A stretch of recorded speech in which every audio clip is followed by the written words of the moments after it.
Mr. Wilson was a very rich man, but he had no children. When he died, he left his house and his money to his nephew, Mr. Humphreys. Mr. Humphreys was surprised, because he had never met his uncle, Mr. Wilson. Mr. Humphreys left his job in an office. He went to live in his new house in the country. Mr. Humphreys was shown round the house by Mr. Cooper. Mr. Cooper was the estate manager.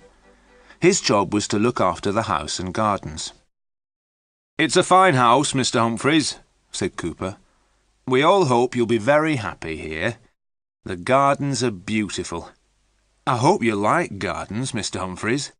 "Yes, I do," said Humphreys. "Very much." "Mr. Wilson's grandfather started the gardens in 1780, Cooper said. "The old gentleman went to Italy and came back with some strange ideas." Humphreys looked across the garden. "I see there is a Roman temple," he said. "Yes, sir, there is," said Cooper. "Shall we go and look at it?" The two men walked through the beautiful large gardens. There were many paths, with trees and bushes on either side. The Roman temple was on top of a small hill. There was a pile of stone blocks inside the temple. "What are these stone blocks for?" Humphreys asked. "I don't know, sir," said Cooper. "They came out of the maze." "The maze?" said Humphreys. "I didn't know there was a maze in the gardens. Did Mr. Wilson make it?" "No, he didn't, sir," said Cooper. "Mr. Wilson's grandfather planted the trees for the maze. Mr. Wilson never went in there. He didn't let anyone else go in either. 20 years ago, Mr. Wilson gave orders for these stones to be taken out of the maze. Then the gate to the maze was locked. No one has been in there since." Mr. Humphreys looked at the stone blocks. Each one had a letter cut into it. "How interesting," he said. "I want to look at this maze." "It's over there, sir," said Cooper, pointing to a small wood. "There's a wall around it and the gate's locked. I'll go to the house and get the key." Cooper went back to the house. Humphreys walked to the small wood. He found a wall with a gate. The gate was locked with an old padlock. Above the gate was some writing in Latin. "Secretum meum mihi et filius domus mei." "Let me see," Humphreys said. "That means something like, 'My secret is for me and for the sons of my house.' Well, I'm a son of the house. The secret is mine, too." He kicked the old padlock. It broke and fell to the ground. He opened the gate and went into the maze. The picture sequence from the cinema has finished. You can look at it once more if you want. A dark path led into the maze. Inside, paths ran between thick hedges of tall yew trees. It was difficult to walk along the paths. The branches of the trees had grown across the paths. They almost blocked the way. Humphreys was the first person to walk in the maze for 20 years. He walked to the centre of the maze without getting lost. "This is too easy," he said to himself. "A maze is a puzzle. People always get lost in a maze." A stone column stood in the centre of the maze. It was about 4 feet high. On top of the column there was a metal globe. There were drawings and writing on the globe. It was dark and hot in the maze. There was no wind. There was a strange silence. Humphreys noticed that the birds had stopped singing. He turned to go. Then he heard something moving in the maze behind him. He looked around. He was suddenly afraid. He thought that someone was watching him. "Ah, there you are," said Cooper, coming round a corner. "I followed your footprints in the dead leaves. I see you didn't need the key." Humphreys was pleased to see Cooper. He thought he was going to see someone or something else. The two men walked back to the house. "Can you ask the gardeners to clear the paths?" said Humphreys. "Tell me, why did Mr. Wilson close the maze?" "I'm not sure, sir," Cooper replied. "Mr. Wilson didn't like his grandfather, old Mr. Wilson, the one who planted the maze. He burnt all his grandfather's books. Perhaps that is why he closed the maze. "What do you know about old Mr. Wilson?" Humphreys asked. "Not much, sir," said Cooper. "He's been dead for 50 years. No one knows where he's buried. He had an Italian servant. The Italian servant buried his master at night. He was buried somewhere here in the gardens, but the grave has never been found." "How very strange," said Humphreys. Mr. Humphreys went back to the house. A letter was waiting for him. Bentley Manor, the 14th of August, 1880. Dear Mr. Humphreys, you don't know me, but I am your neighbour. I am writing a book on English gardens. May I visit your garden? I am interested in the maze. I asked your uncle many times to let me see the maze, but he never let me see it. I hope you will let me see it. Also, I'd like to have a plan of the maze. I hope this is possible. Your neighbour, Lady Wardrop. Mr. Humphreys immediately replied to Lady Wardrop's letter. He invited her to visit the gardens the next day. He promised to give her a plan of the maze. "I shall draw a plan tomorrow morning," he said to himself. The picture sequence from the cinema has finished. You can look at it once more if you want. He spent the evening in the library. There were thousands of books. He saw a very thin book on a high shelf. It was called The Secret of the Maze. He took the book to his bedroom. He wanted to read it before he fell asleep. He looked out of the bedroom window. There was a bright moon in the sky. The gardens were beautiful in the moonlight. White moonlight shone on the Roman temple. There was a red light in the maze. Something was burning. "Of course," Humphreys said to himself. "The gardeners cleared leaves from the paths of the maze this afternoon. They lit a fire to burn all the dead wood and leaves. The fire is still burning." There was one strange thing Mr. Humphreys did not like about the gardens. There was one yew tree, growing alone. It stood halfway between the maze and the house. "I haven't seen that tree before," Humphreys said. "It's in a strange place. I will tell the gardeners to cut it down." Then he started to read the small book called The Secret of the Maze. There was a story in the book about a maze. The story happened many, many years ago. The maze was in a strange land. At the centre of the maze there was a red jewel. The jewel was very valuable. Many men tried to find the jewel. Many men went into the maze, but no one ever came out again. One day, a traveller went into the maze. He saw the pathways clearly. The sun was shining. The traveller found the centre of the maze by the end of the day. The red jewel was at the centre of the maze. The jewel was the colour of fire. A voice spoke to the traveller. "You have learned the secret of the maze." A doorway opened to a beautiful garden. The voice said, "This is the garden of peace. You may go in, but you may never leave the garden again. Choose between the garden and the jewel. You cannot have both." The traveller wanted to be a rich man, so he took the jewel, and the garden disappeared. The traveller tried to find the path out of the maze, but he got lost. Night fell. The creatures of the night came out of the ground. They had no eyes, but they could smell the traveller. They had sharp teeth and claws. They were hungry for flesh and blood. The traveller ran along the dark pathways. The night creatures followed him. All night the traveller ran through the maze. All night the creatures followed him. In the morning, the night creatures disappeared back into the ground. Daylight came, but no sun. A thick white mist covered the maze. The tired traveller walked round the maze. At last he came to the gate. The gate was locked. Above the gate there was a sign. "No man may go out of this gate unless another man comes in." The traveller called through the gate to the people outside. "Come in and let me out. I know the secret of the maze. I have the jewel. Come in here and I will make you rich." But no one came. Humphreys put the book down and fell asleep. He started to dream. He was afraid. He was not in his bed. He was standing inside a gate. He was holding something in his hand. It was hot and red. It shone with a red light. There was a white mist all around him. He was calling out loudly, "Help me! Help me! Open the gate!" A face appeared at the gate. He thought he knew the person's face.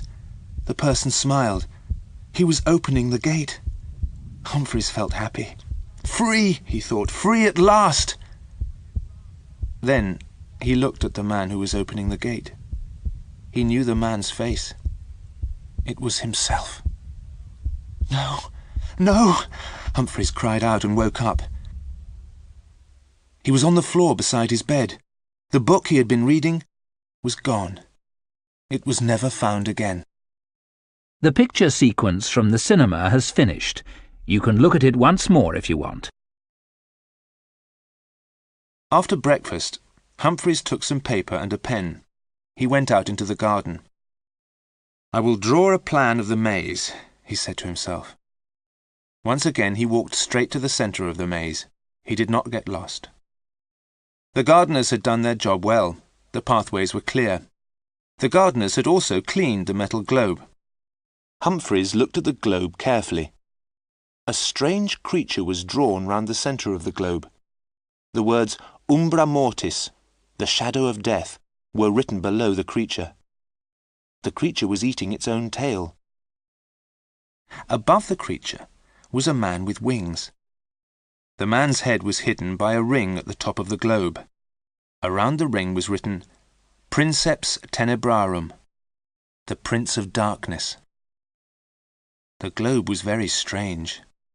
Perhaps old Mr. Wilson had brought it back from Italy. Humphreys knocked on the metal globe with his hand. The metal did not seem very thick. The globe sounded hollow. Humphreys was surprised. The globe was hot. It burnt his hand. Was something burning inside the metal globe? He walked away from the globe. He started to draw a plan of the maze. It was difficult, and he made mistakes. Then it started to rain. Humphreys stopped drawing and went back to the house. In the afternoon the rain stopped. Soon after lunch, Lady Wardrop arrived. "It is very kind of you to let me see your gardens," Lady Wardrop said. "Tell me, do you have a plan of your maze?" "I started to draw one this morning," Humphreys said. "Oh, good," Lady Wardrop said. "Could you let me have a copy for my book?" Lady Wardrop talked about gardens. She had visited all the famous gardens in England. Humphreys listened politely and led her to the entrance of the maze. "Do you know the way to the centre of the maze?" asked Lady Wardrop. "Certainly," said Humphreys. "Please follow me." They walked around inside the maze for a quarter of an hour. They walked round and round in circles. Mr. Humphreys could not find the centre of the maze. "I am very sorry, Lady Wardrop," he said. "I was sure I knew the way. I've walked to the centre twice before without making a mistake." Lady Wardrop was hot and red in the face. "I've seen many mazes," she said, "but not one like this. It makes me feel strange." "Why?" Humphreys asked. "Look," said Lady Wardrop, pointing to a tree. "Here's my handkerchief. We came along here 5 minutes ago. I put my handkerchief on a tree on the right-hand side of the path. Now we've come this way again, but my handkerchief is on the left-hand side." "That's because we've come from the other direction," Humphreys said. "I'm not so sure," Lady Wardrop said. "Also, have you noticed those holes in the ground? There is one on the left-hand side of each corner." "Those are probably where the stone blocks came from," said Humphreys. "We're near the gate. Shall we leave the maze and I'll show you the stone blocks?" He took Lady Wardrop to the Roman temple. He showed her the stone blocks. "Mr. Wilson took them out of the maze," he said. "Each block has a letter cut into it." "That is probably the answer to the puzzle of the maze," said Lady Wardrop. "Put the letters together and they will spell words. When the stones were in their holes, you followed the words to find the centre of the maze. But of course you had to know the words. That was the secret." "Aha! Very simple," said Humphreys as they walked back to the house. "I will let you have a plan of the maze very soon." "Thank you very much," said Lady Wardrop. "Use string." "String? What do you mean?" Humphreys asked. "Tie a ball of string to the gate," said Lady Wardrop. "Take the ball of string with you as you go through the maze. Then you can't get lost." "What a good idea," said Humphreys. Humphreys went to bed early, but did not read. He did not want any more bad dreams. He looked out of the window. He remembered the yew tree growing near the house. But he was mistaken. There was no yew tree. He looked all around. The only yew tree he could see was outside the library. He had not seen it before. The picture sequence from the cinema has finished. You can look at it once more if you want. The next morning, he took paper and pencils and a ball of string into the gardens. He walked straight to the centre of the maze. "How did I get lost yesterday?" he asked himself. He tied the ball of string to the metal globe. Then he walked back to the gate carrying the ball of string. The string went from the centre of the maze to the entrance. Now it was easy to draw a plan, but it took him all day. He finished in the late afternoon and went back to the house for tea. There was a note from Lady Wardrop. The 16th of August. Dear Mr. Humphreys, thank you for showing me the maze. You won't forget to give me a plan, will you? Have you looked underneath the stone blocks? Have they got numbers on them? Yours sincerely, Lady Wardrop. Humphreys decided to look at the stone blocks again the next day. The evening was very hot. He opened all the windows. That yew tree outside the library window will have to be cut down, he thought. It shuts out the light, and the branches are growing everywhere. Some of them are coming into the room. He sat down and started to draw the plan of the maze. He worked until nearly midnight. From time to time, he looked at the window. He thought that there was someone outside. He felt someone was waiting to come in. But there was no one there. It was only the yew tree. He drew the last lines of his plan. As he finished, he saw a black mark on the paper in the centre of the plan. He looked at the mark. But it was not a mark on the paper. It was a hole. Humphreys saw the black hole becoming larger and larger. He looked down into the hole. There was something at the bottom of the hole. Something was coming up and up. Humphreys could not move. He looked at the thing that was coming nearer and nearer. It was grey and black. It was a ball with 2 holes for eyes. It came nearer, and Humphreys saw a face. It was a horribly burnt face. The thing reached out 2 black arms to pull Humphreys down into the hole. Humphreys screamed. He threw himself backwards. He tried to get away from the burnt face and arms. He cried out as he hit his head on the wall. Then everything went black. A doctor came to see Mr. Humphreys. "Mr. Humphreys needs a long rest," the doctor told Mr. Cooper. "He is speaking very strangely. He is talking about some stones in a Roman temple. He wants you to go and look at them. He wants to know if there are numbers on them. Mr. Humphreys wants to know if the letters on the blocks spell words. Also, he wants you to open the metal globe in the centre of the maze," the doctor went on. "After that, he wants you to cut down the maze and burn the trees." Lady Wardrop came to the house when she heard of Mr. Humphreys' illness. The gardeners were busy cutting down the maze and burning the yew trees. Cooper came up to her and said, "Excuse me, Lady Wardrop, but we've got 2 strange things here. Shall I show them to Mr. Humphreys?" "Let me see them," said Lady Wardrop. The first thing was a broken metal globe. Inside the globe was the burnt body of a man. "We think it's the body of old Mr. Wilson," said Cooper. "We never found out where he was buried." The second thing which Cooper showed Lady Wardrop was a row of stone blocks. They were outside the Roman temple. "There was a number on the bottom of each block," said Cooper. "I put them in order. I'm afraid I don't know much Latin, Lady Wardrop. Can you tell us what it means?" The words on the blocks said, "Penetrans ad interiora mortis." "I think it means the path to the centre of death," said Lady Wardrop. The picture sequence from the cinema has finished.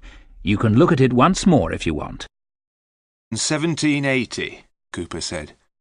"The old gentleman went to Italy and came back with some strange ideas." Humphreys looked across the garden. "I see there is a Roman temple," he said. "Yes, sir, there is," said Cooper. "Shall we go and look at it?" The two men walked through the beautiful large gardens. There were many paths, with trees and bushes on either side. The Roman temple was on top of a small hill. There was a pile of stone blocks inside the temple. "What are these stone blocks for?" Humphreys asked. "I don't know, sir," said Cooper. "They came out of the maze." "The maze?" said Humphreys. "I didn't know there was a maze in the gardens. Did Mr. Wilson make it?" "No, he didn't, sir," said Cooper. "Mr. Wilson's grandfather planted the trees for the maze. Mr. Wilson never went in there. He didn't let anyone else go in either. 20 years ago, Mr. Wilson gave orders for these stones to be taken out of the maze. Then the gate to the maze was locked.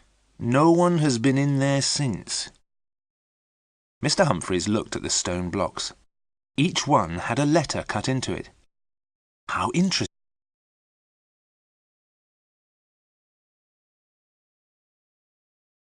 Mr. Wilson was a very rich man, but he had no children. When he died, he left his house and his money to his nephew, Mr. Humphreys. Mr. Humphreys was surprised, because he had never met his uncle, Mr. Wilson. Mr. Humphreys left his job in an office.